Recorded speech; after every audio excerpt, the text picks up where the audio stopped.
Shalom jemaat Tuhan, kita sangat bersyukur karena kita dapat bersama-sama sekali lagi datang beribadah. Dan mari kita fokuskan hati kita, pikiran kita hanya kepada Tuhan. Mazmur 23 ayat 1 mengatakan Tuhan adalah gembala kita dan kita tidak akan kekurangan satu apapun selagi kita bersama-sama dengan Dia. Terima kasih Tuhan untuk kebaikan-Mu. Kami bersyukur Tuhan, karena Engkau Allah yang sangat baik, memerhatikan kami, setiap keperluan kami. Apapun yang kami perlukan di dalam hidup ini, Engkau perhatikan dan Engkau menjaga kami Tuhan. Anugerah dan kasih-Mu selalu besar buat kami Tuhan.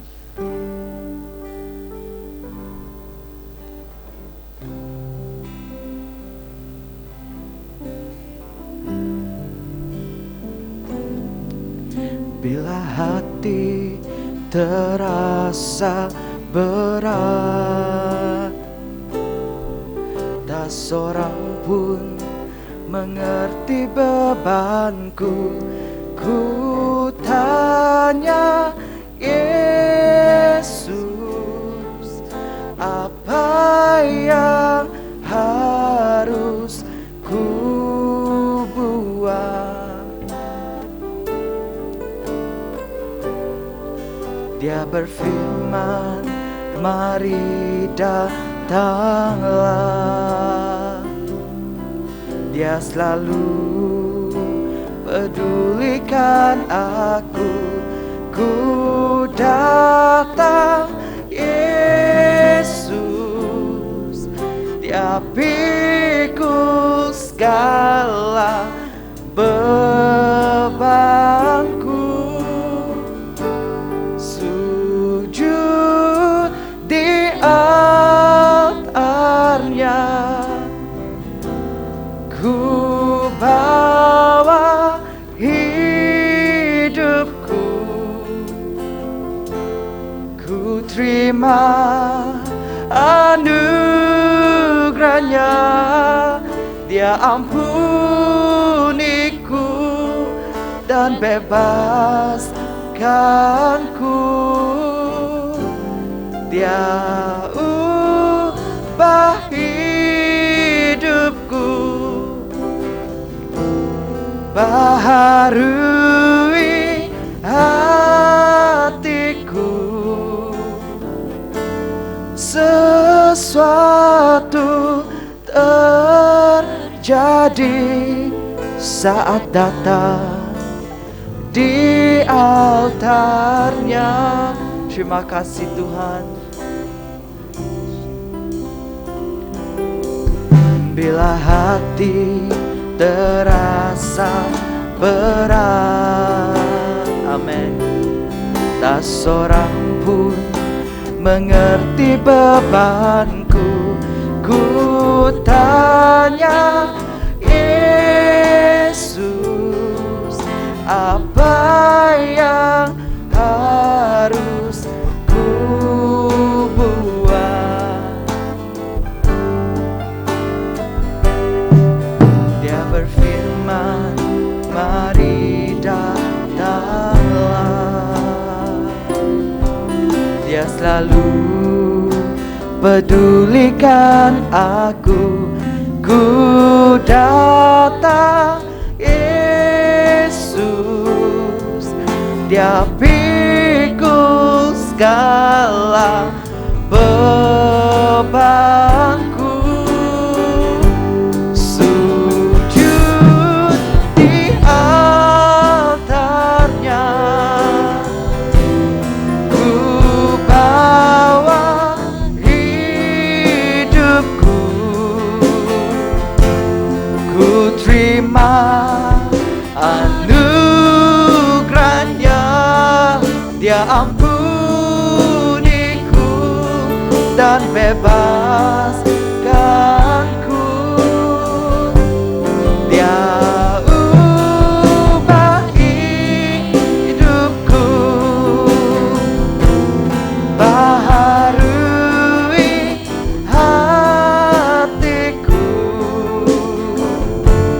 Sesuatu terjadi saat datang di altarnya. Terima kasih Tuhan, ini hati kami Tuhan, ini penyembahan kami Tuhan.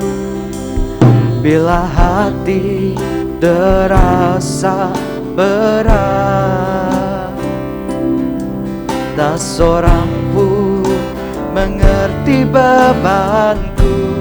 Ku tanya Yesus, apa yang harus ku buat? Terima kasih Tuhan. Dia berfirman, mari datanglah. Dia selalu pedulikan aku. Ku datang Yesus, Dia pikul segala bebanku. Sujud di altarnya,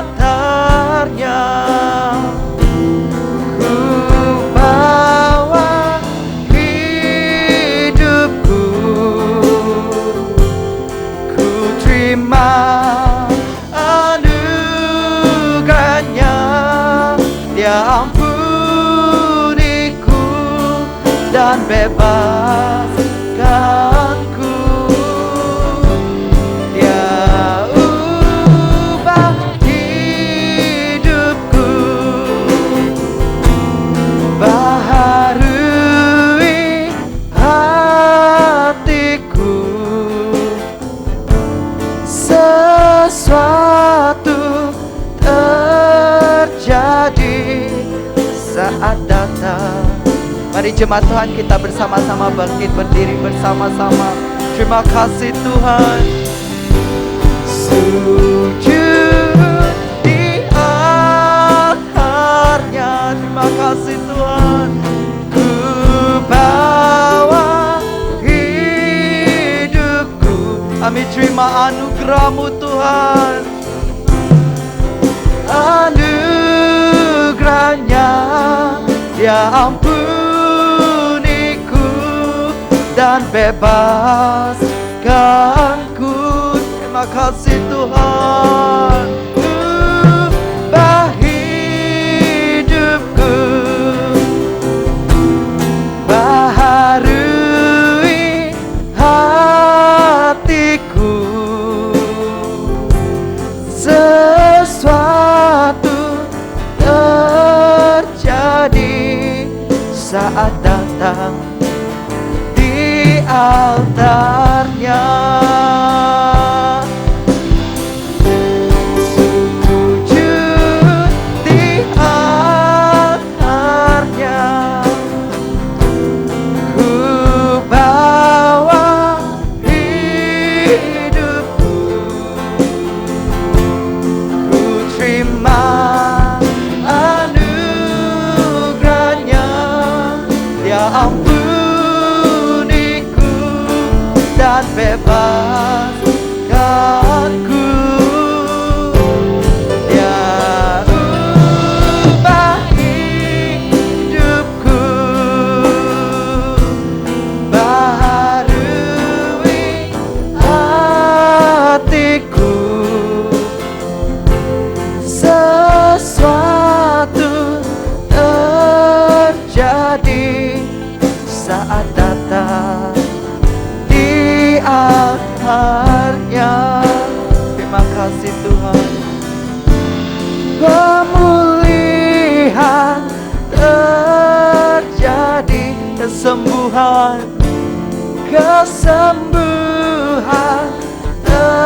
terjadi. Amin. Kemenangan terjadi saat datang di altarnya. Haleluya, biarlah segala yang bernafas memuji Engkau Tuhan. Terima kasih Tuhan.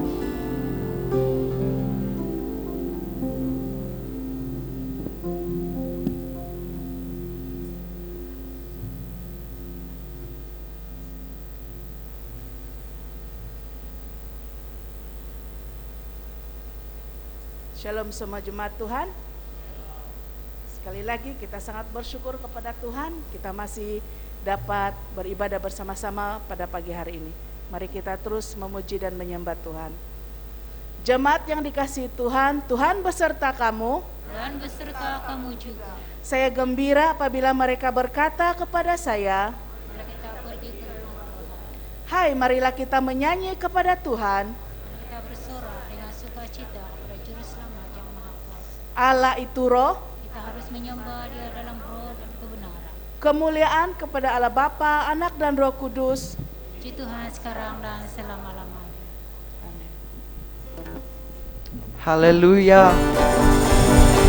Glory bagimu Tuhan. Haleluya. Terima kasih Tuhan. Terima kasih Tuhan.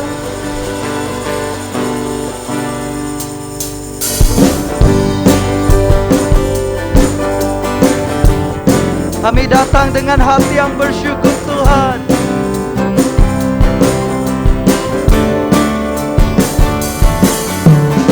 Memasuki gerbangnya Tuhan dengan hati yang bersyukur, ku bersorak memuji Tuhan. Dialah sukacitaku, sebab Dia baik, Dia sungguh baik.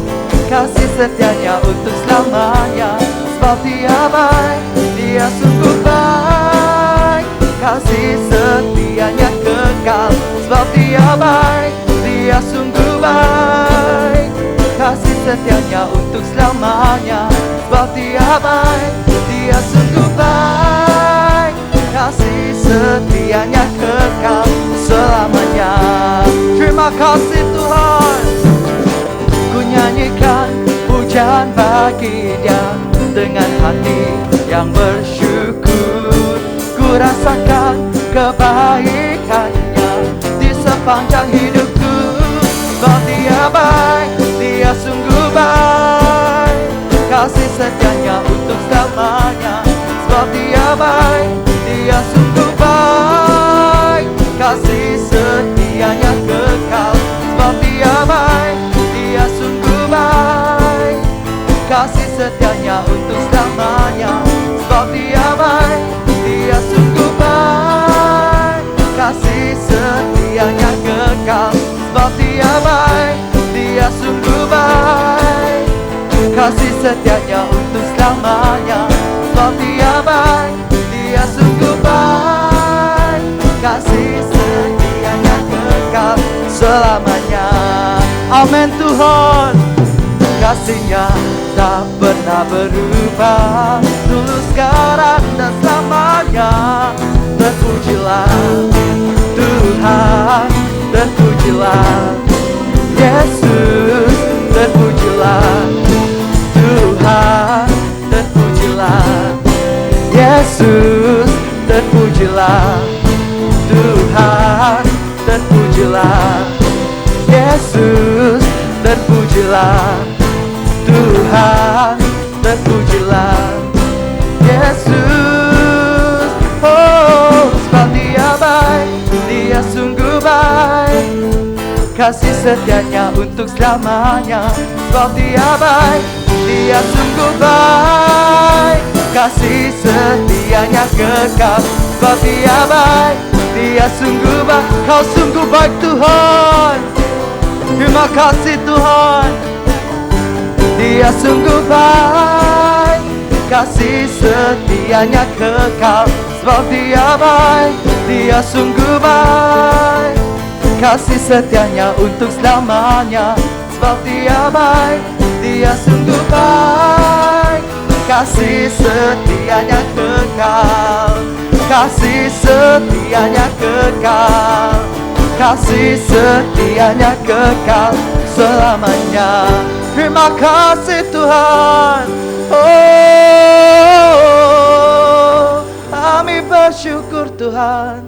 Terima kasih Tuhan. Kau Bapa yang setia. Kasih-Mu tidak pernah berubah di dalam hidup kami Tuhan.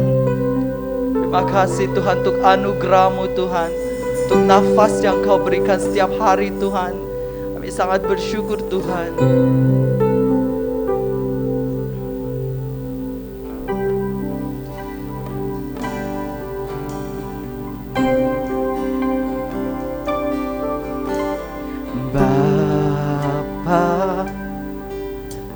Kau setia, Bapa, Kau mulia. Tenanglah jiwaku dalam bersamamu.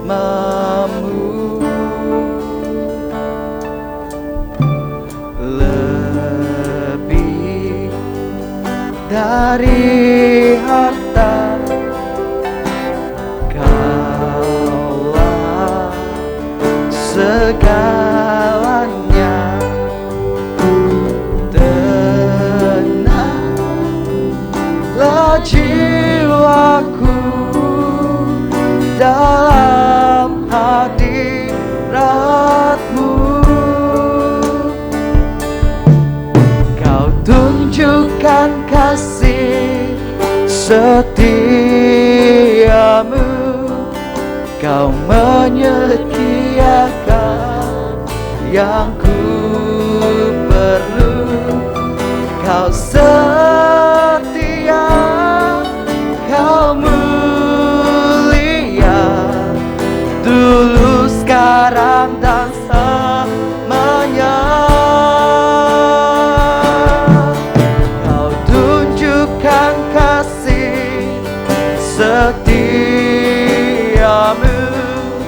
Kau menyediakan yang ku perlu.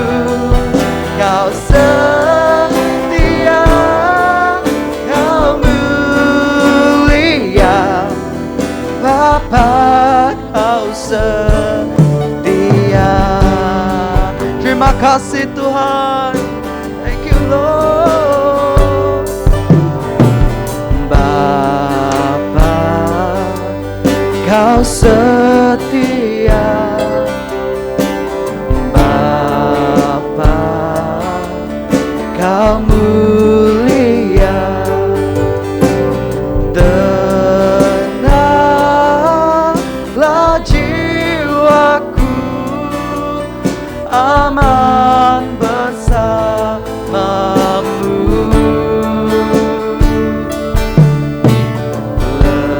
Lebih dari harta, Kaulah segalanya. Tenanglah jiwaku dalam hadirat-Mu. Kau tunjukkan kasih setiamu, Kau menyediakan yang ku perlu. Kau setia, Kau mulia, dulu, sekarang, dan selamanya. Oh, Kau tunjukkan kasih setiamu, Kau menyediakan yang ku perlu. Kau setia, Kau mulia, Bapa, Kau setia. Lebih dari segalanya Tuhan. Terima kasih Tuhan.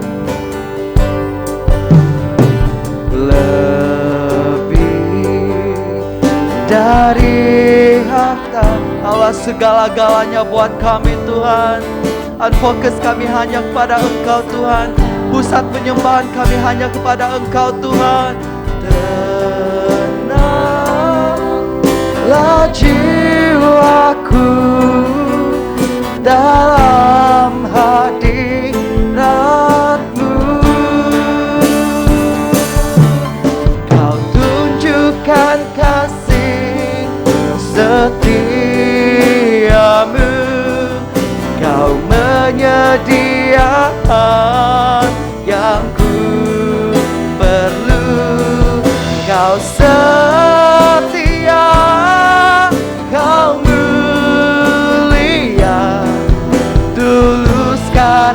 dan selamanya.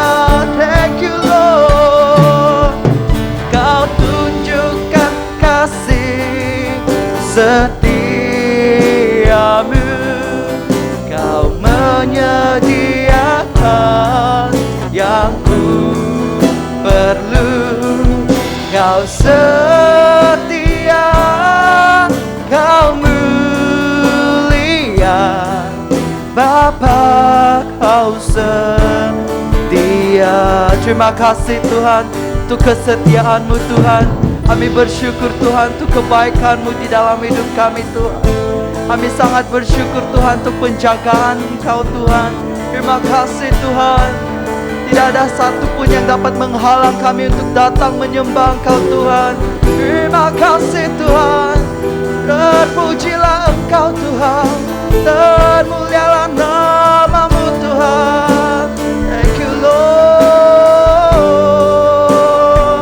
Kami bersyukur Tuhan.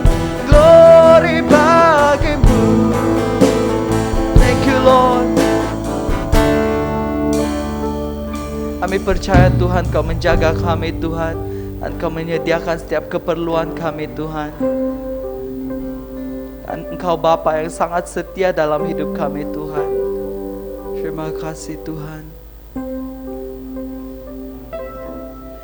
Kau tunjukkan kasih setiamu, Kau menyediakan yang ku perlu. Kau setia,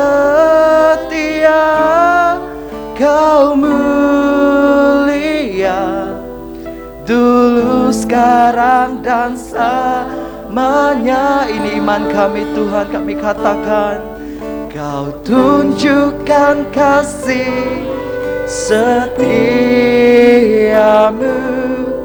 Kau menyediakan yang ku perlu. Kau setia, Kau mulia, Bapa Kau setia. Amin Tuhan. Kau setia, Kau mulia, Bapa Kau setia. Amin. Kau setia, Kau mulia, Bapa Kau setia. Terima kasih Tuhan. Biarlah segala pujian hanya bagi-Mu Tuhan, hormat kemuliaan hanya bagi-Mu Tuhan. Haleluya.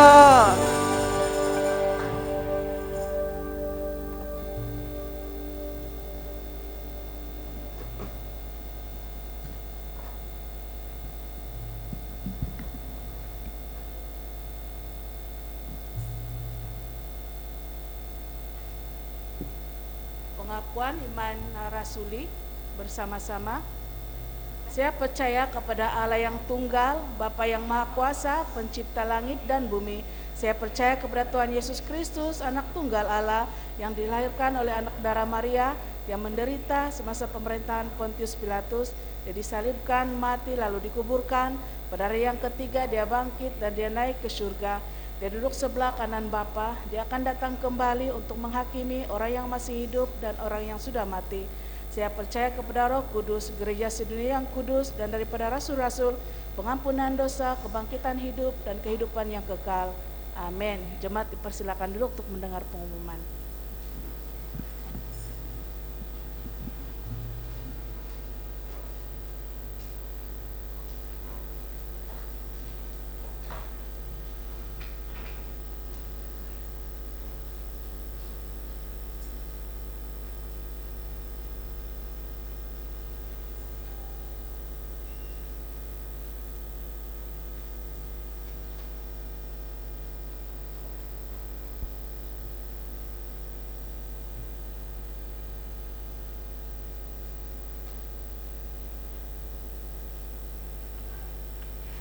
Shalom dan selamat pagi semua jemaat Tuhan.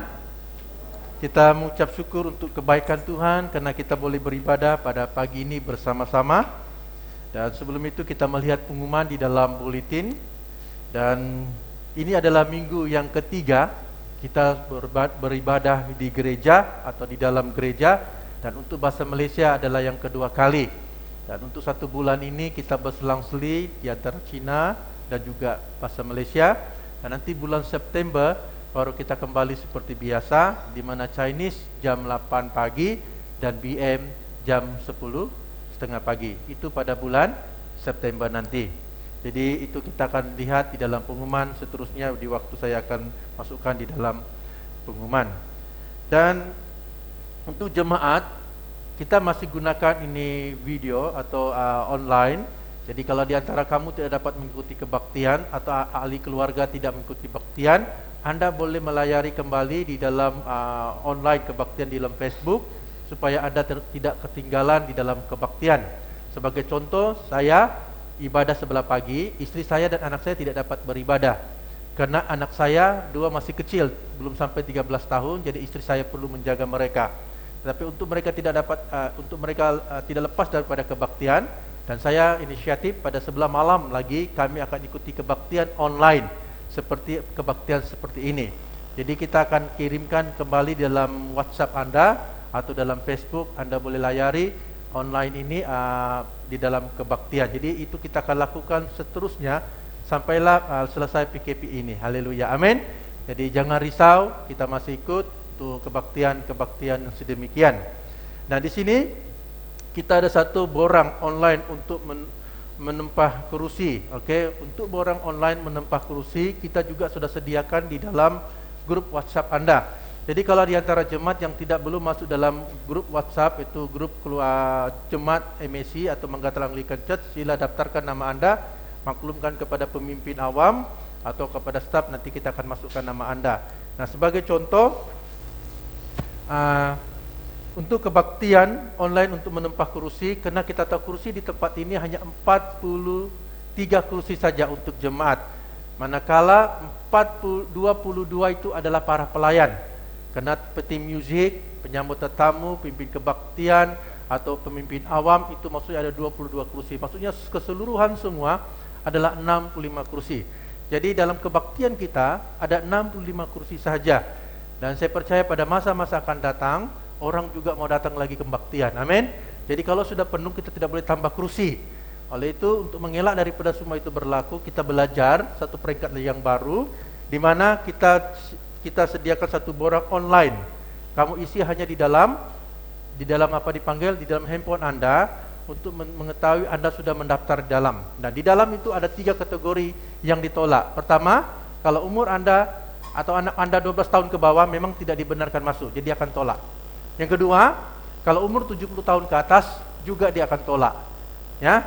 Dan yang ketiga, kalau dia tahu kita dalam mengandung, dia juga akan tolak. Oke, jadi secara otomatis. Yang keempat itu berarti kalau sudah penuh 65, maksudnya 65 terakhir 66 orang dia akan tolak juga. Berarti sudah penuh. Jadi itu kita akan belajar satu demi satu. Jadi saya berucap terima kasih kepada AI, dia berinisiatif untuk buat semua ini secara online untuk memudahkan jemaat untuk lebih banyak kepada IT untuk mendaftar nama-nama Anda.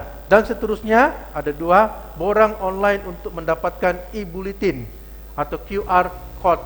Nah, ini seperti ini dipanggil QR code. Okey, nah seperti My Sejahtera. Okey, My Sejahtera itu terus kepada government, kerajaan.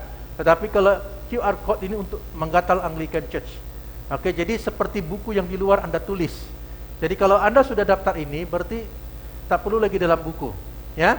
Okey, karena ini kod sama juga, dia otomatik terus masuk ke link komputer AI. Okey, atau komputer Padri. Jadi kami boleh nampak bila-bila kalau orang sudah daftar. Nah, apa yang Anda perlu buat? Anda akan buka link itu atau di dalam grup WhatsApp akan dihantar. Kalau tidak, Anda boleh link di luar. Apa boleh buat? Anda akan isi kembali nama Anda, umur, jantina, okey, nomor telefon, okey. Ya seperti itulah yang Anda akan isi dan juga suhu. Nah, apabila Anda sudah suhu, nanti dulu, apa laju. Apabila Anda sudah suhu, Anda akan submit. Oke, klik ini untuk hantar maklumat Anda. Oke, yang di sini ya, Anda sudah isi nama Anda, umur, jantina, tempat tinggal, nomor telepon, bacaan suhu. Oke, dan klik ini submit, dan Anda akan, apabila Anda klik terus, Anda akan dapat apa? Anda akan lihat keluar ini, artinya Anda sudah daftar nomor 5 ya. Maksudnya Anda sudah masuk ke pendaftaran Anda. Tetapi kalau Anda mau dapatkan bulletin, Anda perlu klik lagi satu. Untuk mendapatkan e-bulletin, sila klik link yang disediakan ini. Anda klik saja. Terus akan Anda dapat bulletin. Oke, jadi itu bulletin kita akan kurangkan print. Oke, tetapi itu kita boleh guna di bila-bila waktu. Sebab saya tahu bulletin sekarang pun kalau SOP kan pegang-pegang nih. Oke, orang pegang sana, orang pegang sini. Tapi kita belajar, kita memuji Tuhan lah. Oke, pada kebaikan Tuhan walaupun dalam keadaan SOP, tapi kena kita banyak belajar tentang IT. Amin. Jadi ini sangat membantu kita semua. Jadi jangan risau, itu kita akan belajar untuk kebaktian rumah baharu. Memang ada banyak perkara kita perlu belajar. Tapi kalau kita sudah membiasakan diri, saya percaya kita selalu ingat apa yang kita perlu buat. Amin. Jangan risau, mungkin minggu ini kurang paham, tapi jangan risau, minggu depan ada peluang lagi, dan seterusnya. Akhirnya kita akan menguasai semua cara atau SOP yang telah disediakan untuk dari kerajaan untuk gereja. Jadi kita akan lihat ini. Jadi kalau jangan risau, kalau Anda punya handphone, tidak ada handphone yang apa dipanggil ini, smartphone, jangan risau, Anda masih boleh tulis di buku. Ya, itu buku. Dan Anda masih ada bulletin yang dicetak seperti ini. Amin. Jadi kita ada dua kategori. Satu, kalau Anda tidak ada smartphone, Anda boleh dapatkan bulletin seperti ini. Tapi kalau ada smartphone atau ada link internet, Anda boleh dapatkan hanya di dalam handphone saja. Tapi kalau tidak ada link internet, jangan risau, kita masih print untuk Anda. Jadi ini memudahkan untuk kita punya kebaktian berjalan dengan baik. Haleluya, amin. Ada dua hal untuk kita ingat. Yang pertama, daftar untuk mendapat kursi atau tempat duduk. Yang kedua, daftar untuk mendapat bulletin atau e-bulletin. Oke, jadi ini ada dua bahagian. Kita akan belajar satu per satu. Jadi saya harap jemaat dapat perhatikan ini. Tapi kalau jemaat tidak ada online di rumah, jangan risau, kita masih sediakan pen drive. Oke, staff itu AI dan juga Jason. Oke, mereka akan sediakan recording ini. Mereka akan masukkan di dalam komputer, dan mereka akan kasih download dia, menjadikan dia satu pen drive untuk Anda boleh nonton atau Anda boleh saksi, boleh melihat di dalam seperti biasa di televisi Anda. Amin. Jadi ini seperti biasa. Jadi kita akan melakukan seperti biasa. Nah, yang seterusnya berkenaan dengan persembahan. Nah, persembahan, pungutan persembahan, kita tidak lagi seperti dahulu kita edarkan kantong-kantong persembahan. Tapi kali ini Anda boleh memberi persembahan, ada dua cara. Pertama, ketika Anda masuk ke gereja, Anda boleh terus masukkan kantong persembahan yang telah disediakan di pintu masuk. Atau kalau Anda lupa, nanti waktu Anda mau keluar juga disediakan kantong, disediakan satu baku, satu tong untuk Anda boleh masukkan di dalam persembahan Anda. Yang kedua, kalau Anda tidak mau melalui itu semua, Anda boleh masih layari online bank. Oke? Online bank itu masih kita terbuka. Anda boleh memberi melalui online bank. Karena kita tahu jemaat banyak tidak dapat kebaktian sebab keadaan seperti ini. Tetapi Anda masih boleh kesempatan untuk bersyukur sama Tuhan, memuji kepada Tuhan untuk kebaikan dan penjagaan Tuhan untuk kita semua. Jadi Anda masih boleh memberi melalui online bank, oke, atau bank online. Jadi ini memudahkan untuk kita mengerti. Haleluya, amin. Jadi ini boleh membantu kita. Nah, pemberian itu adalah tanda syukur kita, oke, untuk penjagaan Tuhan, kesyukuran kita untuk melihat kepada pelayanan kerajaan Tuhan untuk terus diperkembangkan di muka bumi ini. Haleluya. Jadi sebagai tanda syukur kita, Anda boleh memberi. Ada dua cara dalam kebaktian, tong yang disediakan atau masih dalam online bank atau bank online. Jadi saya pikir itu saja, dan seterusnya sila perhatikan SOP Anda. Ketika Anda masuk, pastikan Anda selalu pakai mask. Nah, sekarang kami belajar pakai mask. Oke, memanglah saya susah bernapas sedikit. Oke, tidak lancar seperti biasa, tetapi kita belajar. Jadi ini istilah satu yang barulah. Jadi waktu Anda masuk, pastikan Anda cek suhu. Ya, kalau Mes Sejahtera itu tidak ada suhu ya, tapi Anda pastikan. Jadi penyambut tamu akan cek Anda. Yang kedua, apabila Anda pergi tandas, jangan kerap pergi tandas. Oke, kalau boleh kebaktian kita hanya 1 jam atau 1 jam 15 menit saja, ya. Jadi, untuk hal ini, jadi Anda masuk dari pintu besar, Anda keluar dari pintu kecil. Jadi hal seperti yang saya umumkan pada minggu-minggu yang lalu, saya percaya kita juga memahami. Sepanjang Anda turun dari kereta, mask mesti dipakai, sampailah Anda naik kereta Anda baru. Kalau Anda di kalangan Anda saja, barulah Anda buka. Tapi kalau ada orang lain lagi di dalam, Anda masih guna mask lagi, ya. Nanti kamu kena tangkap polis 1.000 itu dibayar. Banyak itu 1.000, bukan sedikit, ya, bukan rupiah, ya. RM Malaysia, ringgit Malaysia. Jadi itu besar. Jadi jangan kena kecuaian kecil, kita menanggung lebih besar. Amin. Jadi kita boleh perhatikan ini. Kenapa ini juga baik disiplin kerajaan untuk kita sendiri, karena kita perlu menjaga diri kita dan menjaga orang lain sesama kita. Amin. Jadi ini sangat baik. Jadi kita mengucap syukur karena ada panduan-panduan yang diberikan oleh kerajaan. Bukan menyusahkan kita, tapi itu mendisiplinkan kita supaya kita lebih bertanggung jawab. Amin. Jadi ini sangat penting. Jadi saya pikir ini sejak pengumuman, terusnya mari kita siapkan hati untuk mendengar pembacaan Alkitab.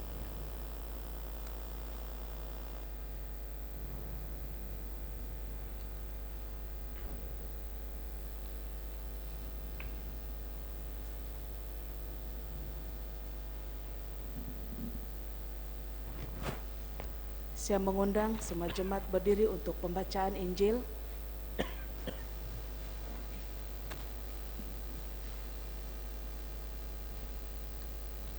Injil Kudus daripada Tuhan kita Yesus Kristus menurut Lukas pasal 19 ayat 1 hingga 19.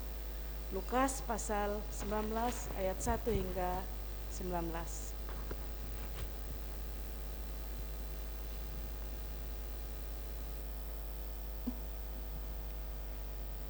Yesus masuk ke kota Yeriko dan berjalan terus melintasi kota itu. Di situ ada seorang bernama Zakius, kepala pemungut cukai, dan ia seorang yang kaya. Ia berusaha untuk melihat orang apakah Yesus itu, tetapi ia tidak berhasil karena orang banyak, sebab badannya pendek. Maka berlarilah ia mendahului orang banyak, lalu memanjat pohon ara untuk melihat Yesus yang akan lewat di situ. Ketika Yesus sampai ke tempat itu, ia melihat ke atas dan berkata, "Zakius, segeralah turun, sebab hari ini aku harus menumpang di rumahmu." Lalu Zakius segera turun dan menerima Yesus dengan sukacita. Tetapi semua orang yang melihat hal itu bersungut-sungut, katanya, "Ia menumpang di rumah orang berdosa." Tetapi Zakius berdiri dan berkata kepada Tuhan, "Tuhan, setengah dari milikku akan kuberikan kepada orang miskin, dan sekiranya ada sesuatu yang kuperas dari seseorang, akan kukembalikan 4 kali lipat." Kata Yesus kepadanya, "Hari ini telah terjadi keselamatan kepada rumah ini, karena orang ini pun anak Abraham. Sebab Anak Manusia datang untuk mencari dan menyelamatkan yang hilang." Inilah Injil Kristus. Terpujilah Tuhan Yesus.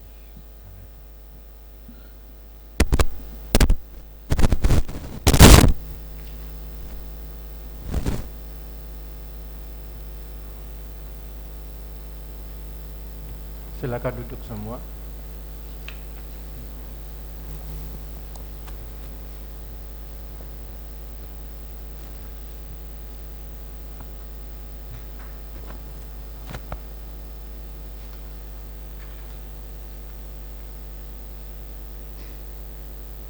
Saya guna ini, nanti saya tidak dapat bernapas.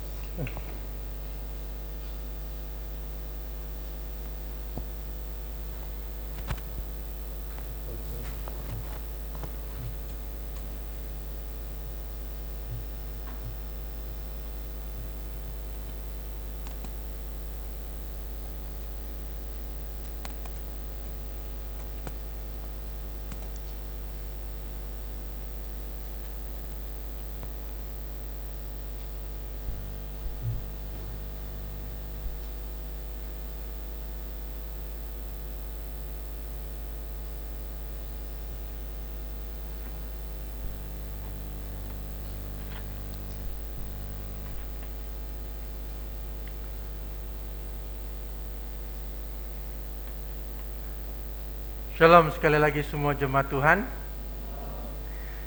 Kita muji Tuhan karena kita dapat berkumpul bersama-sama untuk pada pagi hari ini. Saudara-saudariku dikasih dalam Tuhan, ada satu toko yang sangat terkenal di Amerika Serikat sekitar tahun 1872. Nah, nama toko ini atau pemimpin ini adalah John D. Rockefeller. Ya, ini dia, John D. Rockefeller. Dia adalah seorang yang terkaya di Amerika Serikat ketika umurnya 33 tahun. Karena dia boleh dapat satu bulan, tahun 1873, dia boleh mendapat satu bulan pendapatannya $1 juta. Ini luar biasa. Ya, $1 juta. Dan ketika umurnya 43 tahun, dia sudah menguasai syarikat di seluruh dunia.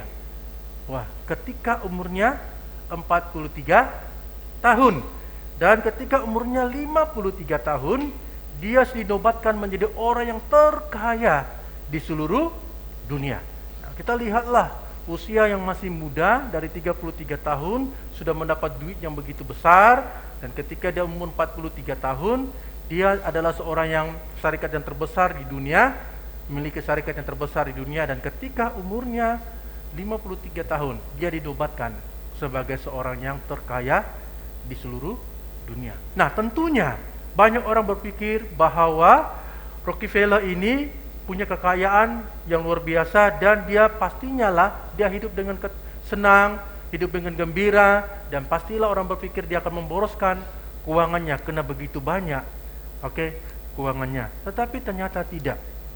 Nah, Rockefeller ini mengalami satu penyakit depresi atau kemurungan, ya, dan dia mengalami satu tekanan jiwa sehingga rambutnya mula gugur atau dipanggil sudah mula botak, ya, dan tidak bergairah untuk hidup lagi.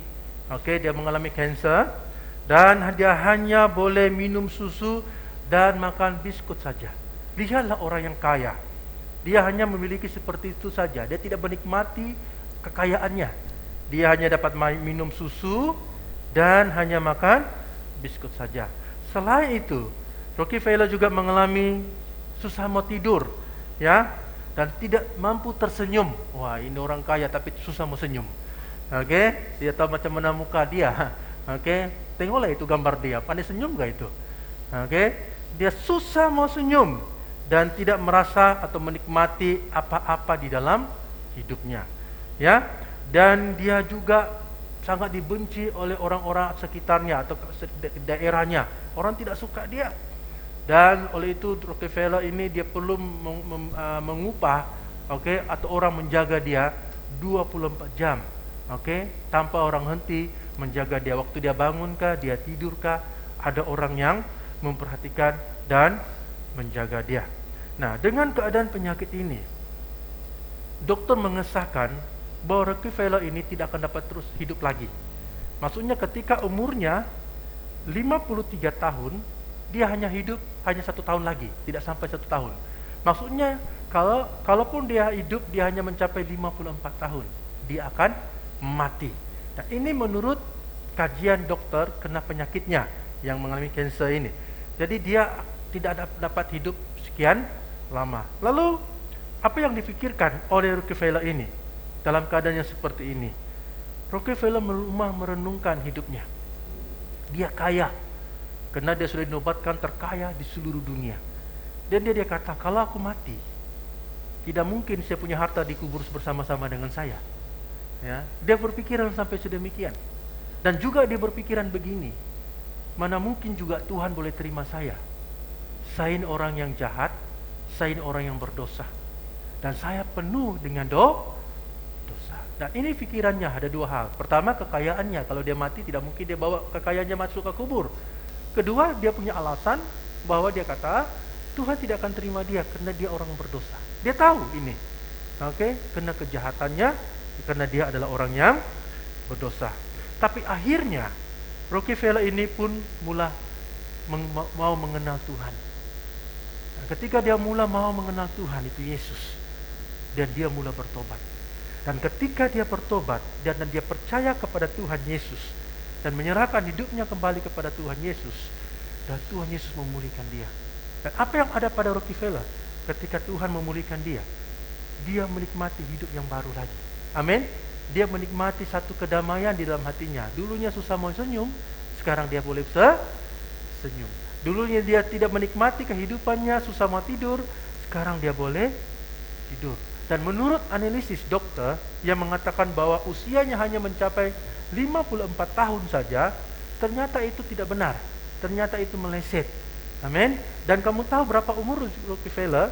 Bukan 54 tahun, tetapi dia boleh mencapai 98 tahun. Barulah dia meninggal. Nah, saudara-saudariku dikasih Tuhan, apa yang dialami oleh Rockefeller ini sama dengan kisah Zakheus. Nah, kita kenal dalam Zakheus bab yang ke-19 ayat yang pertama hingga ayat yang ke-9. Dan ini kita melihat di sini cerita tentang Zakheus ini hampir sama, karena Zakheus ini adalah seorang pemungut cukai. Tapi sebelum kita meneruskan untuk belajar firman Tuhan pada pagi hari ini, mari kita datang kepada Tuhan di dalam doa kita. Mari kita berdoa. Bapa di surga, kami berdoa dan kami mengucap syukur karena pada pagi ini sekali lagi Tuhan telah membawa kami ke dalam ruangan ini untuk datang memuji, menyembah dan memuliakan Engkau. Khususnya kami akan belajar firman-Mu pada pagi ini. Roh Kudus-Mu menolong kami. Roh Kudus-Mu memimpin kami supaya firman Tuhan yang kami dengar ini tidak akan berlalu dengan sia-sia. Tapi firman Tuhan itu akan mengambil tempat di dalam hati kami, sehingga firman Tuhan itu menjadi berakar dan menghasilkan buah-buah kebenaran di dalam kehidupan kami, supaya kami boleh menjadi terang dan menjadi garam, menjadi saksi bagi Kristus. Kiranya Tuhan menolong kami dan memimpin kami semua untuk mendengarkan firman-Mu. Di dalam nama Tuhan Yesus kami sudah berdoa dan mengucap syukur. Haleluya. Amin. Saudara-saudariku, berdasarkan dalam teks Injil Lukas bab 19 ayat 1 hingga 9, dan saya mengangkat satu tema, yaitu memiliki kerinduan mencari Tuhan. Bersama-sama dengan saya, 2, 3. Memiliki kerinduan mencari Tuhan. Apakah kerinduan Anda? Apakah yang Anda miliki selama ini? Pastinya kalau Anda memiliki sesuatu, pasti ada satu nekat atau niat di hati Anda untuk mendorong Anda untuk mendapatkan apa yang Anda inginkan. Nah, di dalam Injil Lukas ini, bab 19 ini, ayat 1 hingga ayat 9 ini menceritakan tentang seorang yang bernama Zakheus. Nah, Zakheus ini adalah suatu tokoh, ada seorang pemimpin pemungut cukai. Dia pemungut cukai dan tidak disukai oleh orang ramai. Oke, karena seorang pemungut cukai tidak memungut cukai yang seharusnya, tetapi dia memungut lebih daripada pajak itu atau daripada cukai itu, sehingga orang tidak suka, dan terutama bangsanya sendiri itu orang Yahudi. Zakheus adalah orang Yahudi dan dia tidak sukai oleh bangsanya sendiri karena dia memeras atau telah menekan bangsanya sendiri karena di bawah pemerintahan kerajaan Romawi. Nah, Zakheus, walaupun Zakheus memiliki kemewahan karena seorang pemungut cukai, dia bukan saja pemungut cukai tapi dia ketua. Dia ada orang-orang yang di bawahnya. Dan pastilah bayangkan orang seperti ini, pastilah dia hidup mewah. Pastilah dia hidup memiliki banyak yang dia miliki, yang dia kendaki, karena dia seorang yang kaya. Tetapi di dalam kehidupan Zakheus ini, dia memiliki suatu kekosongan di dalam hatinya. Itulah ia menyebabkan dia berusaha untuk bertemu dengan Yesus. Kenapa? Karena waktu itu Zakheus sudah mendengar nama Yesus. Yesus begitu mazmur, terkenal pada waktu itu, zaman itu. Pada waktu itu Yesus sangat disebut-sebut namanya. Satu, dia guru yang agung. Dia penuh kuasa, penuh hikmat mengajar. Kedua, Yesus banyak melakukan banyak mukjizat. Sehingga dia boleh membangkitkan orang yang mati. Sehingga dia boleh menyembuhkan orang yang lumpuh. Sehingga dia boleh mengusir roh-roh jahat yang kerasukan pada manusia. Sehingga dia boleh memberi makan kepada 5.000 orang hanya 5 roti dan 2 ekor ikan. Dan itu sangat kagum. Dan Zakheus ini mendengar, karena Zakheus selalu di tengah-tengah Yeriko hanya memungut cukai. Nama Yesus disebut-sebut. Dan ketika Yesus sedang menuju ke Yeriko, ini perjalanan yang terakhir Yesus untuk menuju ke Yerusalem, ya, sebelum dia disalibkan. Dan waktu dia menuju ke Yeriko, Zakheus mendengar nama Yesus. Wah, ketika dia mendengar nama Yesus, ada damai di dalam hatinya. Ada satu keinginan yang dia mau tahu. Ada satu keinginan yang mendorong dia untuk melihat atau mencari siapa itu Tuhan, siapa yang Yesus yang sebut itu, atau rabi atau guru itu yang disebut-sebut. Dia bisa tuh memiliki kerinduan untuk mencari, sehingga ketika dia melihat perkara itu, dia berusaha untuk mendapatkan atau melihat Yesus, karena dia mendengar berita bahwa Yesus akan melewati tempat itu. Dan ketika Zakius melihat Yesus, betapa senangnya hati Zakius ketika akhirnya dia dapat berjumpa dengan Yesus. Di manakah dia ada berjumpa dengan Yesus? Di rumah besar? Di tempat-tempat pertemuan yang besar? Ada tempat-tempat yang sudah dirancang di mana pertemuan Yesus dengan Zakius? Tidak. Zakius bertemu dengan Yesus ketika Zakius di atas pokok. Ya, ketika dia di atas pokok. Bayangkan seorang yang pendek, Zakius badannya pendek, tapi dia bertemu dengan Yesus di atas pokok. Kata apa? Yesus katakan, Zakius turunlah. Hari ini aku mau menumpang di rumahmu. Ini satu hati yang mengalami Zakius penuh dengan sukacita, satu kegembiraan, satu yang mengalami, satu yang penuh dengan satu yang tidak dapat dia rasakan selama ini, yang belum pernah dia rasakan. Dia alami betapa dia sangat senang hatinya karena dia dapat bertemu dengan Yesus. Tetapi yang lebih mengejutkan, bahwa Tuhan Yesus ternyata berkenan untuk menumpang di rumahnya. Siapa yang mau menumpang orang yang dibenci? Siapa yang mau menumpang orang yang tidak disuka? Ya. Kenapa saya katakan sedemikian? Karena Alkitab mengatakan orang membenci dia, orang tidak suka dia. Tentunya tidak ada tetamunya, ya, orang-orang yang rakyat, orang-orang yang biasa. Ya. Tetapi Yesus yang begitu dikagumi ketika itu, Yesus yang begitu hebat, yang mereka sajungi, mau datang ke rumah Zakius. Nah, inilah yang mendorong Zakius begitu gembira hatinya sekali. Bagaimana dia boleh datang? Yesus tidak memilih siapa, ke orang kaya kah, ke orang miskin kah, ke orang yang terbiarkah, ke orang yang tidak diterima kah, ke orang yang berdosa kah? Tapi Yesus datang karena itulah tujuannya, mencari orang yang hilang. Haleluya, amin. Mencari orang yang terbiar, mencari orang yang terbuang, disisihkan. Yesus datang ke rumahnya. Dan begitulah Zakius tidak dapat bayangkan bagaimana Yesus mau datang ke rumahnya. Ternyata Tuhan Yesus jauh lebih agung dibandingkan apa yang orang-orang pikirkan. Itulah yang menyebabkan Zakius rela. Dia rela kehilangan setengah hartanya dan berjanji untuk mengembalikan uang yang pernah dia peras. Dan peristiwa Tuhan Yesus membawa Zakius dan sisi rumahnya percaya atau menerima Tuhan Yesus dan memiliki keselamatan. Jadi saudara-saudariku dalam kasih dalam Tuhan, dalam teks cerita ini kita dapat belajar ada 3 poin. Oke, bagaimana atau memiliki kerinduan mencari Tuhan. Yang pertama, mencari Tuhan. Bersama-sama dengan saya, 2, 3. Mencari Tuhan. Saudara-saudariku, dalam Injil Lukas bab yang ke-19 ayat 2 hingga ayat 4 berkata, di situ ada seorang bernama Zakius, kepala pemungut cukai. Dan ia seorang yang kaya. Ia berusaha untuk melihat orang apakah Yesus itu. Tetapi ia tidak berhasil karena orang banyak, sebab badannya pendek. Maka berlarilah ia mendahului orang banyak, lalu memanjat pohon ara untuk melihat Yesus yang akan lewat di situ. Alkitab mengatakan Zakius adalah seorang pemungut cukai. Nah, Zakius ini adalah ketua pemungut cukai. Di dalam bahasa Yunani mengatakan yaitu Erhelotones. Itu berarti Zakius memiliki beberapa anak tua. Dia ketua. Dia ada orang-orang suruhannya. Berarti dia orang yang berpengaruh. Tetapi seperti mana yang saya katakan tadi, dia dibenci oleh bangsanya sendiri. Karena dia berpihak kepada kerajaan Romawi. Karena dia memeras bangsanya sendiri. Dia memaksa bangsanya untuk memberi cukai lebih daripada sepatutnya. Dan orang itulah maka orang tidak suka.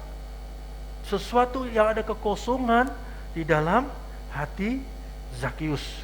Walaupun Zakius memiliki kedudukan yang tinggi dalam jabatannya, namun dia sangat dibenci oleh bangsa-bangsanya. Saudara-saudariku di dalam Tuhan, ketika dia mendengar Yesus akan melalui, seperti mana saya katakan tadi, hatinya berkobar-kobar. Dia ada satu kerinduan yang sungguh-sungguh mau bertemu dengan Yesus. Kerinduan yang sungguh-sungguh. Saudara-saudariku dikasih Tuhan, kalau kita punya kerinduan sesuatu yang kita inginkan, pasti kita ada satu yang kesungguhan dalam hati kita. Amin.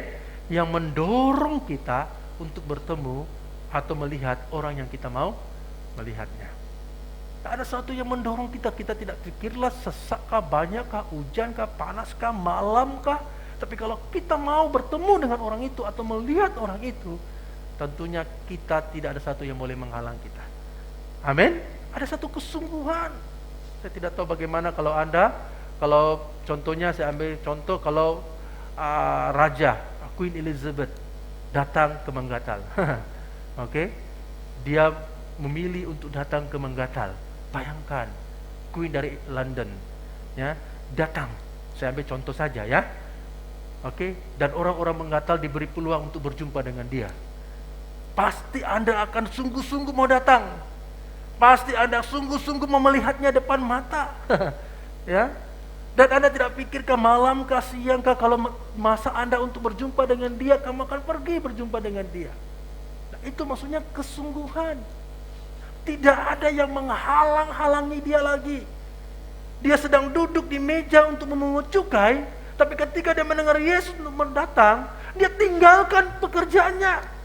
Dia tinggalkan meja tempat dia memungut cukai itu. Dia lari, kata firman Tuhan. Dia lari, tetapi orang tidak mempedulikan dia. Karena badannya pendek, siapa mempedulikan dia? Dia berkuasa memungut cukai, tapi untuk bertemu dengan Yesus, siapa dia? Kenapa? Alkitab mengatakan dia tidak berpeluang, tidak ada kesempatan, karena orang tidak bagi dia. Buka jalan. Ini Zakius, ini orang jabatan tertinggi ini orang yang hebat. Oke, orang yang berpengaruh, bagi dia lalu. Tidak ada. Orang tidak mempedulikan dia. Dan dia ada satu inisiatif, kata firman Tuhan di sini. Maka berlarilah ia mendahului orang banyak, lalu memanjat pohon ara untuk melihat Yesus yang akan lewat itu. Ada satu inisiatifnya Zakius. Dia tidak tunggu, kalau tidak dapat jumpa Yesus tak payahlah. Bila-bila lagi saya jumpa dengan dia. Tidak, Zakius bukan berpikiran sedemikian. Zakius berinisiatif, dia berusaha. Kenapa kata sungguh-sungguh? Dia berusaha. Kalau dia tidak dapat melalui dengan begitu banyak orang, dia cari plan B, cari perancangan yang lain. Dia harus mau bertemu dengan Tuhan. Begitu banyaknya orang berbondong-bondong melewati kota Yeriko, tapi dia tidak satu yang menghalang dia untuk mencari Tuhan. Sehingga dia diberikan hikmat yang tidak ada orang pikirkan. Di mana dia manjat pokok, naik pokok. Karena dia tahu Yesus akan melalui tempat itu. Jadi apa yang dia buat? Dia pergi ke awal-awal di sudut sana. Dia naik ke pokok itu. Dia tunggu Yesus di sana. Amin. Kata firman Tuhan di sini, dan naik ke pohon itu. Dia naik ke pokok itu untuk melihat Yesus sendiri. Saudara-saudariku dikasih dalam Tuhan, kalau kita mau mencari Tuhan, tidak ada sesuatu yang boleh menghalang kita. Haleluya. Amin. Kalau kita sungguh-sungguh mau mendekati Tuhan, tidak ada satu yang boleh menghalang kita. Apapun keadaan kita, seperti mana kita alami sekarang COVID-19, banyak kita ditakutkan. Oke. Ada banyak perkara mungkin menghalang kita untuk datang sama Tuhan. Tapi saudara-saudariku, kita belajar seorang pribadi namanya Zakius. Dia tinggalkan kedudukannya. Dia mencari Yesus, manjat pokok. Orang boleh ketawakan dia, orang berpengaruh naik pokok. Tapi dia tidak peduli. Karena dia berinisiatif untuk mau datang kepada Tuhan. Haleluya. Amin. Kalau kita mau bersyukur sama Tuhan, tidak ada yang boleh menghalang kita. Kalau kita memberi kepada Tuhan, tidak ada sesuatu yang boleh menghalang kita. Haleluya, amin. Karena itu dari pribadi kita. Seperti mana Zakius, dia sungguh-sungguh, dia berinisiatif, dia didorong untuk dirinya sendiri untuk berinisiatif, untuk bertemu dengan Tuhan. Jadi saudara-saudariku, mungkin kadang-kala kita sudah penat bekerja satu hari, ya, sampai kita lupa berdoa. Oke. Ada sebab-sebab mungkin kita terhalang, wah hujan, saya tidak dapat bertemu, datang ke gereja. Ada mungkin banyak-banyak yang halangan. Tapi saudara-saudariku, seperti mana Zakius, tidak ada yang boleh menghalang dia kalau dia mau bertemu dengan Tuhan. Haleluya, amin. Yang kedua, bagaimana memiliki kerinduan untuk mencari Tuhan. Tadi kita lihat mencari Tuhan, yang kedua itu menerima Tuhan. Zakius bukan saja mencari Tuhan, tetapi dia menerima Tuhan. Bersama-sama dengan saya, 2, 3. Menerima Tuhan. Dia menerima Tuhan. Siapa Zakius ini? Zakius ini orang yang tidak takut sama Tuhan, tidak takut dosa. Kenapa? Saya katakan, dia memeras ubut orang. Betul ya? Walaupun dia orang Yahudi. Ya. Tapi dia tidak takut Tuhan. Tapi ketika dia bertemu dengan Yesus, apa yang terjadi? Dalam ayat ke-5 hingga ayat ke-7 berkata, ketika Yesus sampai di tempat itu, ia melihat ke atas dan berkata, Zakius, segeralah turun, sebab hari ini aku harus menumpang di rumahmu. Lalu Zakius segera turun dan menerima Yesus dengan sukacita. Tetapi semua orang yang melihat hal itu bersungut-sungut, katanya, ia menumpang di rumah orang berdosa. Saudara-saudariku dikasih dalam Tuhan, tentunya lah manusia ini selalu mencari kelemahan seseorang. Ya, 100 kebaikan kita buat, 1 saja kesilapan itu menutupi 100 kebaikan. Hah? Seperti mana di sini dikatakan sini, dia menumpang orang yang berdosa. Dia melihat sikap Zakius yang penuh dengan kejahatan. Mereka mengukur Zakius. Mereka menilai Zakius. Mereka menghakimi Zakius. Jadi saudara-saudariku dikasih dalam Tuhan, tapi lainnya Yesus. Yesus tidak sama dengan mereka. Amin. Tapi apa kata Yesus lagi? Ketika Yesus sampai di tempat itu, ia berlihat ke atas dan berkata, Zakius, segera turun, sebab hari ini aku akan menumpang di rumahmu. Orang tidak suka dia, tapi Yesus mau menumpang di rumahnya lagi. Kenapa saudara-saudariku sampai Yesus berkata sedemikian? Karena dari awalnya Zakius mau mencari Tuhan. Dari awalnya dia sungguh-sungguh mau bertemu dengan Tuhan. Dari awalnya dia punya keinginan yang besar untuk melihat Yesus dan bertemu dengan Yesus. Yesus tahu semua itu karena dia Tuhan. Amin. Sebelum dan selepas berlaku, Yesus tahu apa yang akan terjadi. Maka itulah Yesus nampak hati yang sungguh-sungguh. Orang yang berbondong-bondong yang ikut Yesus itu bukan semuanya sungguh-sungguh.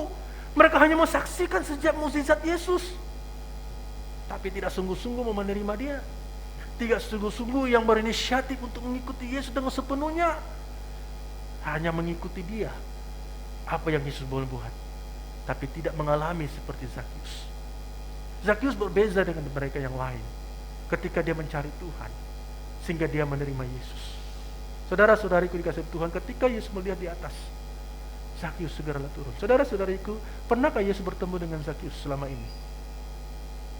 Tidak dicatat. Mungkin belum pernah. Dan Yesus juga tidak tahu nama. Yesus juga belum pernah berjumpa dengannya, tentulah tidak tahu nama. Betul kan? Betul kan? Saya bercakap dengan Anda. Kalau Anda berjumpa dengan seseorang, kalau Anda tidak tanya nama, tentu Anda tidak akan tahu nama dia. Betul ya? Ya. Orang yang baru. Ya. Ataupun kalau nama-nama yang disebut, tentu kamu dia kayak ini. Yang disebut-sebut. Oke? Kita bertanya, ada pertanyaan dalam diri kita, atau memang kita tidak tahu. Tapi Yesus berbeza.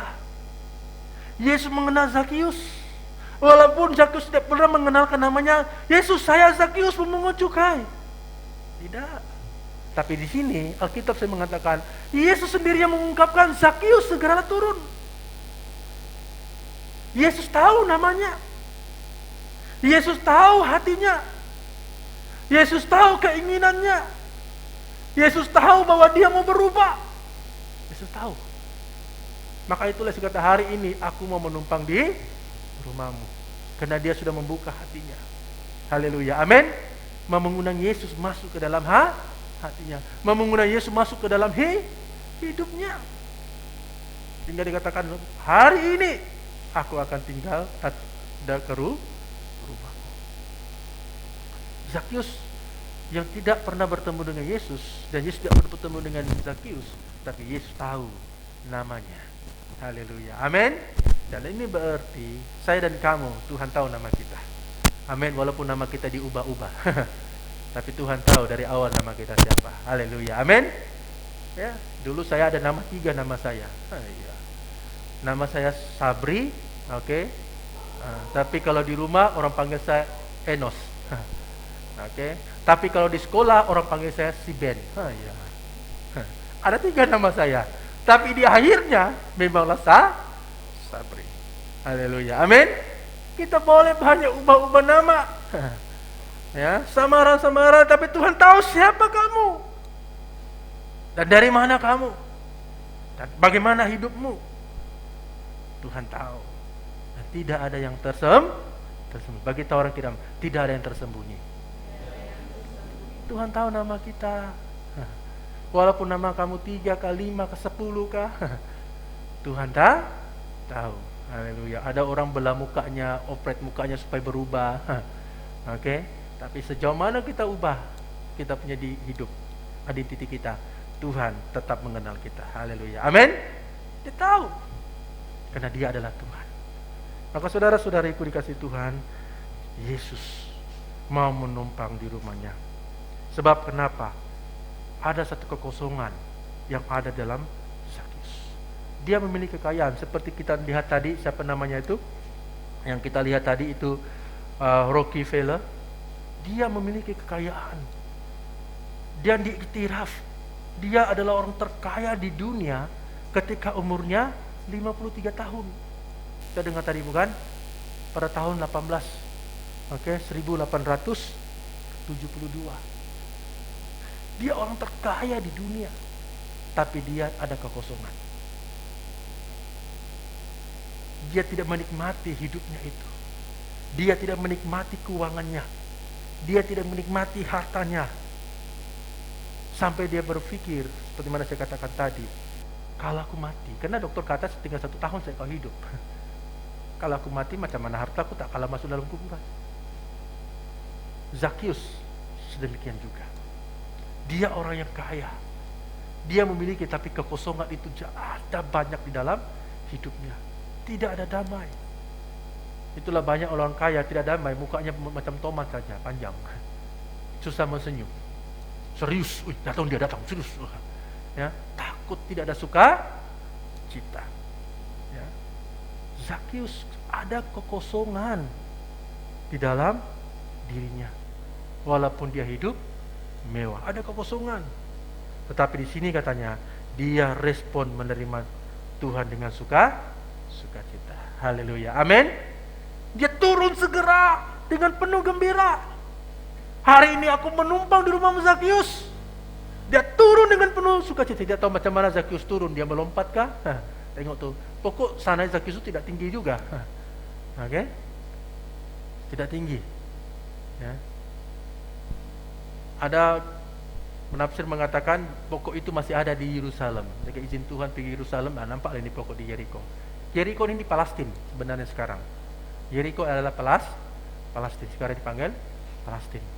Oke, saudara-saudariku yang dikasihi dalam Tuhan, kita melihat tidak tahu bagaimana lah Zakius naik dan bagaimana dia turun. Oke, saya kalau naik pokok gayut juga. Oke, naik senang, turun tuh yang susah. Ya, tapi bagaimana Zakius? Bagaimana dia turun? Tapi dia meresponi, dia gembira kata firman Tuhan. Oke, dia turun untuk bertemu dan menerima Yesus dengan sukacita. Melalui kehidupan dan perkataan Yesus, Zakius mengalami perubahan. Ia tidak hanya membuka pintu rumahnya bagi Tuhan, tetapi juga pintu hatinya. Haleluya, amin. Dia membuka pintu hatinya. Ia tidak hanya menerima Tuhan Yesus dalam rumahnya, tapi juga dia menerima Yesus dalam hatinya. Haleluya, amin. Dia menerima Yesus dalam hatinya. Dan bagaimana itu membuktikan bahwa Zakius itu menerima Yesus dalam hatinya? Kita lihat dalam poin yang ketiga, dia meninggalkan hidup yang lama dan menerima keselamatan. Bersama-sama dengan saya, 2, 3. Meninggalkan hidup lama, menerima keselamatan. Ini menunjukkan, membuktikan bahwa Zakius bukan saja menerima Yesus di rumahnya, tapi Zakius juga menerima Yesus dalam hatinya. Dia meninggalkan hidupnya yang lama. Dia menerima keselamatan. Mari kita lihat di dalam ayat yang ke-7 hingga ayat yang ke-8 berkata, tetapi Zakius berdiri dan berkata kepada Tuhan, Tuhan, setengah dari milikku akan kuberikan kepada orang miskin, dan sekiranya ada sesuatu yang kuperas dari seorang akan kukembalikan 4 kali lipat. Luar biasa. Orang dulu kedekut. Orang dulu ini susah mau berunding kalau pasal uang. Takut uangnya dikeluarkan, tetapi ketika dia bertemu dengan Yesus, dia sendiri buat pengakuan. Haleluya, amin. Dia sendiri buat pengakuan di depan Yesus dan depan murid-murid Yesus, dan orang lain juga yang ada di situ menyaksikan pengakuannya pengakuannya Zakius. Dia buat pengakuan, kata dia, setengah dari milikku akan kuberikan kepada orang miskin. Setelah bertemu dengan Yesus, hidup Zakius berubah. Salah satu aspek buah roh yaitu kemurahan ada pada Zakius. Amin. Apa yang sikap roh yang ada pada Zakius yang sudah berubah? Itu kemurahan yang ditunjukkan oleh Zakius. Dia rela memberi. Dia tidak lagi tamak. Dia lagi tidak pentingkan diri sendiri, tapi dia terdorong di hatinya. Saya percaya Roh Kudus memimpin hatinya. Dia memberi. Ada satu sikap yaitu kemurahan. Amin. Tidak semua orang ada kemurahan. Ya. Ada orang yang sederhana hidupnya, tapi ada karunia kemurahan. Ada orang kaya, ada juga punya karunia kemurahan. Amin. Tidak semua orang. Ya. Tapi bila ada karunia ini, ketika Tuhan melawat dia rela memberi dengan hati tenang. Haleluya, amin. Dia tidak takut, karena dia tahu semua yang dia miliki itu datang dari Tuhan. Tuhan akan memberkati dia. Dan itu ada pada Zakius. Dia tidak takut lagi memberi. Sanggup dia katakan 4 kali lipat. Oke? Dia katakan di sini, setengah dari milikku akan kuberikan pada orang miskin. Luar biasa. Dia menyediakan separuh harta bagi orang miskin. Separuh hartanya. Kalau dia ada 1 miliar, 1 juta, 500 ribu untuk orang miskin, 500 ribu untuk dia. Wah, luar biasa ini Zakius. Karena dalam standar orang-orang Yahudi, hasil daripada pendapatan untuk menyumbang bukan 10%, tapi 20%. Nah, itu dia memberi. Separuh daripada hartanya. Luar biasa ini Zakius. Kemudian dia juga berjanji untuk mengganti 4 kali lipat. Kalau ada orang yang telah pernah dia peras, atau dia minta lebih daripada pajakan itu. 4 kali lipat. Kalau dia tipu orang 1 ringgit, dia kasih kembali 4 ringgit. Kalau dia tipu orang 400, kali 4 berapa terus? 400. Dia kasih kembali 1.600. Dia kata, ini dari keikhlasan mulutnya. Karena Tuhan sudah melawat dia. Haleluya. Amin. Tuhan sudah melawat dia. Tuhan sudah membuka hatinya. Tuhan sudah mengubah hidupnya. Karena Zakius menemukan bahwa persekutuan dengan Tuhan lebih penting berbanding hartanya. Bukan saya cakap harta tidak penting, penting. Tapi kalau kekosongan tiada guna juga, betul? Tapi dia bagi Zakius Hal yang lebih penting adalah persekutuannya dengan Tuhan. Amin. Sehingga dia damai, sehingga dia bijak mengendalikan hidupnya, sehingga dia bijak mengendalikan hartanya, karena dia sudah bertemu dengan Tuhan. Jadi saudara-saudariku, inilah kelebihan ketika kita bertemu dengan Tuhan secara pribadi. Melalui poin ini kita dapat mempelajari ada 3 hal. Pertama, Yesus menjangkau orang-orang yang disisihkan, ya, orang yang tidak diperhatikan, orang yang diasingkan, orang yang dibenci. Tapi Yesus menjangkau orang-orang ini, karena bagi Tuhan mereka ini sangat berharga. Haleluya, amin, amin. Dan itulah respon yang kedua yang kita belajar, respon Zakius ketika dia bertemu dengan Yesus. Dia diubah, dia ada sukacita, bahkan dia ada kemurahan hati. Dan setelah menerima anugerah Tuhan, merupakan teladan bagi orang-orang percaya. Amin. Zakius bukan saja mengaku Yesus atau menerima Yesus sebagai Tuhan dan penyelamatnya, tapi dia menunjukkan teladan hidupnya, perbuatan, tingkah lakunya. Itu menunjukkan bahwa dia mengalami benar-benar bertemu dengan Tuhan, mengalami perubahan. Ramai orang hari ini menjadi Kristen, tetapi hidupnya tidak seperti yang dikehendaki Tuhan.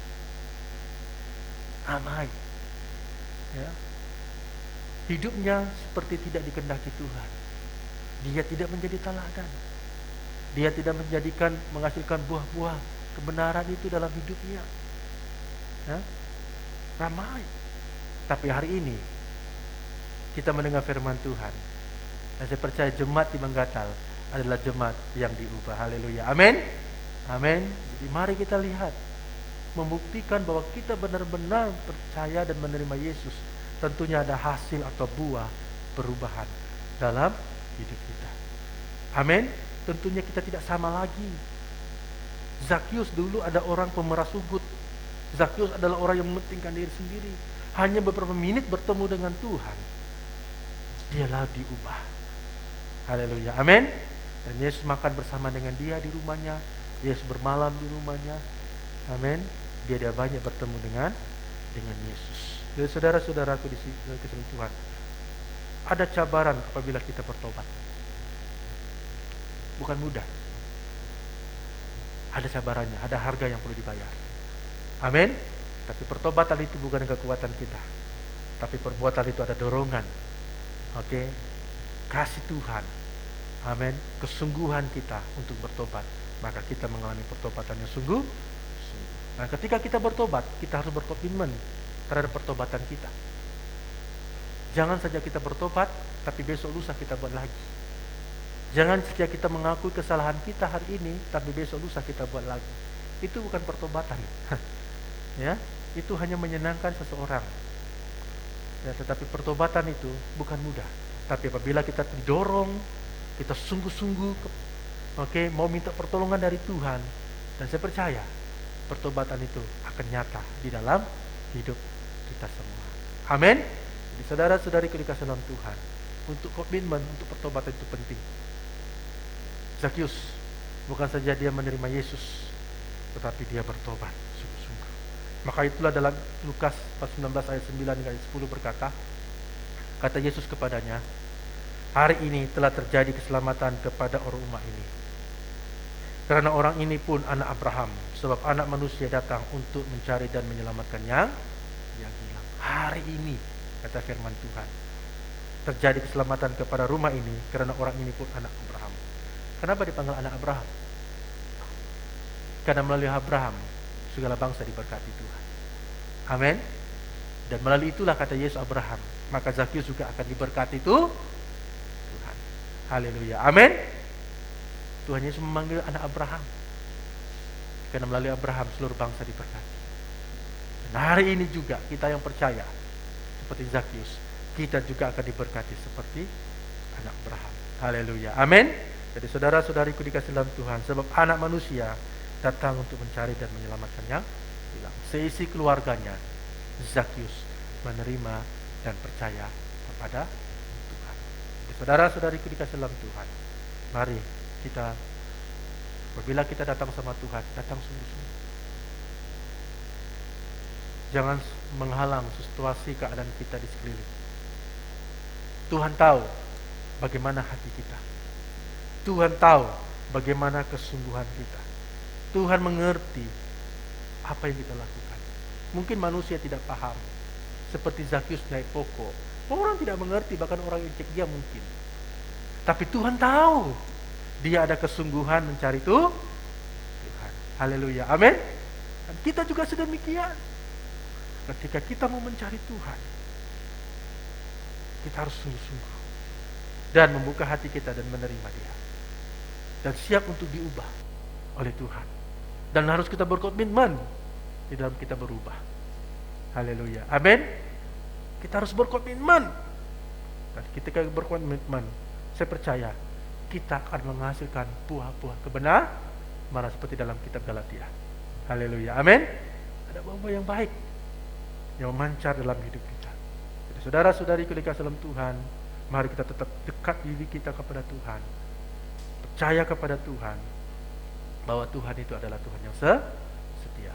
Kita berdoa. Kami bersyukur Tuhan untuk firman-Mu yang mengajar kami pada pagi hari ini.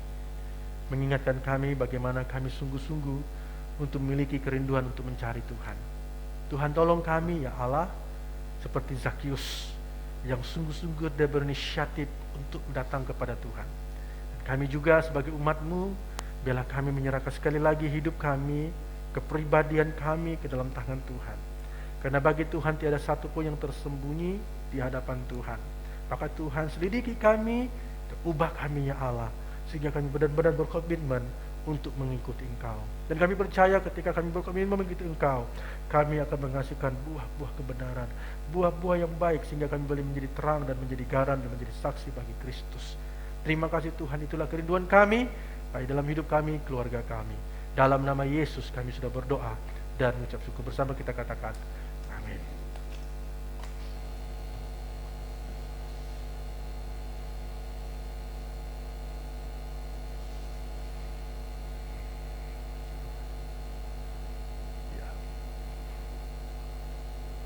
Mari kita semua kita akan berdoa seperti mana diajarkan oleh penyelamat kita bersama-sama.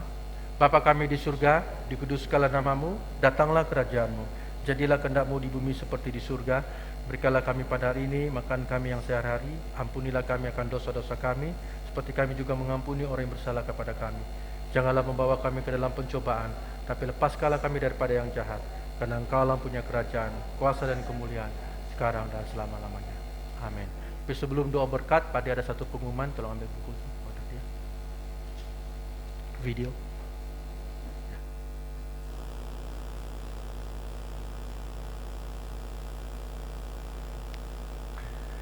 Kita ada masa lagi. Nah, di tangan saya ini ada sebuah buku. Ya, tajuk dia Bunga Baharu di Belukar Lama. Nah, buku ini ditulis oleh Din Musa. Ini bercakap tentang pendalaman, keadaan pendalaman, bagaimana misioneri masuk dalam melayani ke daerah pendalaman, dan bagaimana juga kita melihat perkembangan di dalam pelayanan di bandar. Dan ini sangat bagus. Oke, melihat sedikit sebanyak berkenaan dengan keadaan Anglican Diocese Sabah kita. Bagaimana menerobosi pertama masuknya misioneri, bagaimana perkembangannya, perluasannya pelayanan di pendalaman, dan bagaimana masuk kepada bahagian bandar. Dan ini ditulis oleh kita punya Din Musa, Din Katedral, Din Musa, dan Din Musa juga banyak melayani bahagian pendalaman, dan ini dia di bandar melayani sebagai Din. Dan dia menulis buku ini ketika dia belajar di London, di England. Dia ambil teologi di England dan dia belajar di sana dan menulis buku ini, dan dia menulis dalam bahasa Inggris, kemudian dia baru terjemahkan ke dalam bahasa Malaysia. Jadi ini sangat baik untuk pengetahuan kita sebagai jemaat, bagaimana keadaan pelayanan pada dahulu. Nah, buku ini tidak mahal dan juga tidak murah, harganya RM10 saja. 10 ringgit saja, dan menurut Din Musa, jadi pendapatan daripada itu 10% akan dikembalikan kepada gereja, dan 90% akan diberikan kepada Din Musa. Jadi ini sangat baik untuk kita, dan karena ini sudah dilancarkan oleh Archbishop kita sendiri, Archbishop Datuk Melton J. Ketais, pada minggu lalu. Pada minggu lalu itu tanggal berapa minggu lalu? Pada tanggal 9. ya telah dilancarkan. Jadi ini kita boleh maklumkan kepada jemaah untuk siapa mau beli. Jadi kamu boleh beritahu di dalam kepada staf gereja. Nanti staf gereja akan tumpahkan nama anda dan harganya adalah RM10 saja. Tidak rugi bagi anda kalau beli, ini untuk kebaikan. Oke? Karena kita melihat tentang kita punya Anglikan sendiri. Konteks di Sabah. Oke? Bagaimana perkembangannya, pelayanannya di dalam Anglikan Diocese Sabah. Oke, mula-mula bagaimana pelayanan. Jadi dengan itu kita ada satu video klip. Oke, selepas video klip ini kita saksikan, barulah pada doa berkat. Mari kita saksikan video klip ini. Nah, sebelum kita saksikan ini, pastikan nanti Anda boleh daftar nama Anda, kepada pemimpin gereja atau staf gereja untuk dapatkan naskah atau buku ini. Silakan. Pada tahun 2020 ini, Diosis Anglikan Sabah kini mencapai usia 58 tahun. Demi mentaati amanat agung dari Tuhan Yesus Kristus agar kita pergi dan menjadikan segala bangsa muridnya, pelayanan misi telah kita laksanakan baik di dalam maupun di luar wilayah geografi Diosis Sabah dalam beberapa tahun. Namun, apakah potensi dan partisipasi jemaat berbahasa Malaysia, khususnya di kawasan pedalaman dalam misi syurgawi ini? Sila temukan butirannya dalam buku Bunga Baharu di Belukar Lama.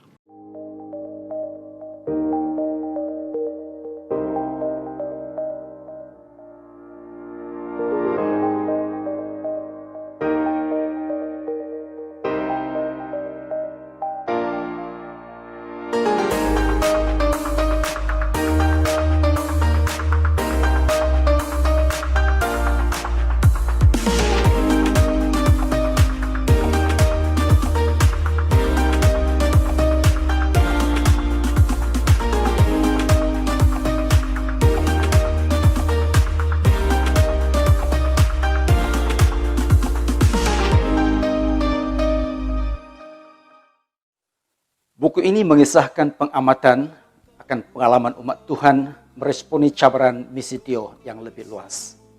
Cabaran untuk kita, jemaat berbahasa Melayu di Sabah. Supaya tidak berputus asa, bangkit melestarikan cabaran dan gagasan, tingkat penginjilan dan pemuridan. Apakah cabarannya, terutama sekali dalam zaman modern ini? Bagaimana kita menjadikan misi Dio kita mampan dan lestari? Saya teringatkan Yesaya 42 ayat 3, buluh yang patah terkulai tidak akan diputuskannya, dan sumbu yang pudar nyalanya tidak akan dipadamkannya. Tetapi dengan setia, ia akan menyatakan hukum. Untuk mengetahui cabaran dan solusinya, saya syorkan Anda dapatkan buku ini dan baca.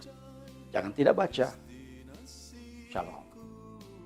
Pertama-tama saya ingin mengucapkan tahniah kepada Din Musa yang sudah menulis buku bertajuk Bunga Baharu di Belukar Lama. Dan dia juga telah menerjemahkannya dalam bahasa Malaysia yang boleh dibaca oleh orang ramai, khususnya dalam diocese kita. Saya berkesempatan membaca buku ini dan saya sangat didorong apa yang telah ditulis oleh Din Musa, karena dia bukan hanya menulis wawasan-wawasan atau idea-idea, tetapi dia menulis berdasarkan pengalamannya dan wawasannya untuk jemaah berbahasa Malaysia, khususnya gereja-gereja di pedalaman. Saya berharap buku ini akan mendorong dan mencabar lebih ramai lagi jemaah, khususnya yang berasal dari pedalaman, untuk maju ke depan dan bergerak melakukan misi Allah. Kesedaran misi yang disertai dengan keyakinan di dalam Tuhan akan menghasilkan tindakan di dalam misi. Beberapa orang hamba Tuhan dari pedalaman telah menerjemahkan kesedaran dan keyakinan mereka dalam bentuk tindakan misi baik di dalam maupun luar negara. Bunga yang baru di Belukar Lama akan terus muncul di tanah yang baik. Dalam situasi ini, kita serahkan kepada gereja-gereja pedalaman untuk menjawab soalan. Siapakah bunga selanjutnya? Jenis belukar apakah selanjutnya? Kita percaya dan terus doakan agar akan lebih banyak lagi Bunga Baharu di Belukar Lama.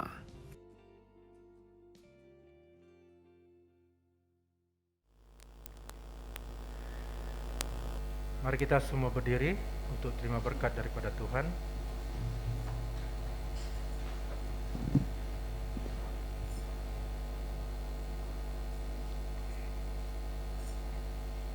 Kita tadahkan tangan kita.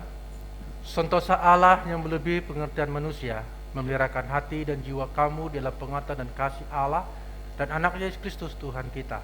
Dan berkat Allah yang Maha Kuasa, Bapa, Anak, dan Roh Kudus berserta dengan kamu dan tinggal serta dengan kamu sampai selama-lamanya. Amin. Saudara-saudari kekasih dalam Tuhan, pergilah dengan damai sejahtera dan layanilah Tuhan. Dalam nama Kristus, amin.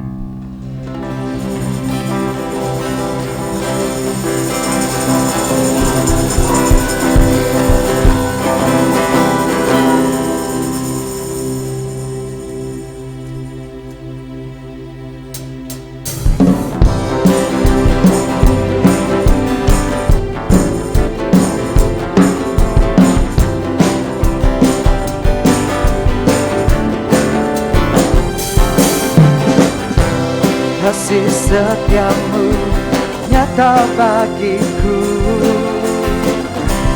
hikmat kebajikan sedia bagiku. Sebab Allah sanggup limpahkan segalanya, dan anugerahnya sangat besar bagiku.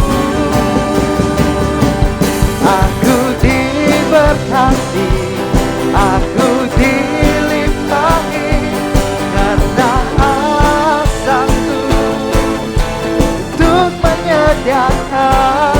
Aku diberkati, aku dilimpahi atas sempurna anugerah Tuhan bagiku. Kasih setiamu nyata bagiku, hikmat kebajikan-Mu Tuhan sedia bagiku. Sebab Allah sanggup limpahkan segalanya, dan anugerahnya sangat besar bagiku. Amin. Aku diberkati, aku dilimpahi karena Allah sanggup untuk menyediakan. Aku diberkati, aku dilimpahi atas sempurna anugerah Tuhan bagiku. Aku diberkati, aku dilimpahi karena Allah sanggup untuk menyediakan. Aku diberkati, aku dilimpahi atas sempurna anugerah Tuhan bagiku. Atas sempurna anugerah Tuhan bagiku. Atas sempurna anugerah Tuhan bagiku. Haleluya. Ibadah kita selesai dan Tuhan memberkati.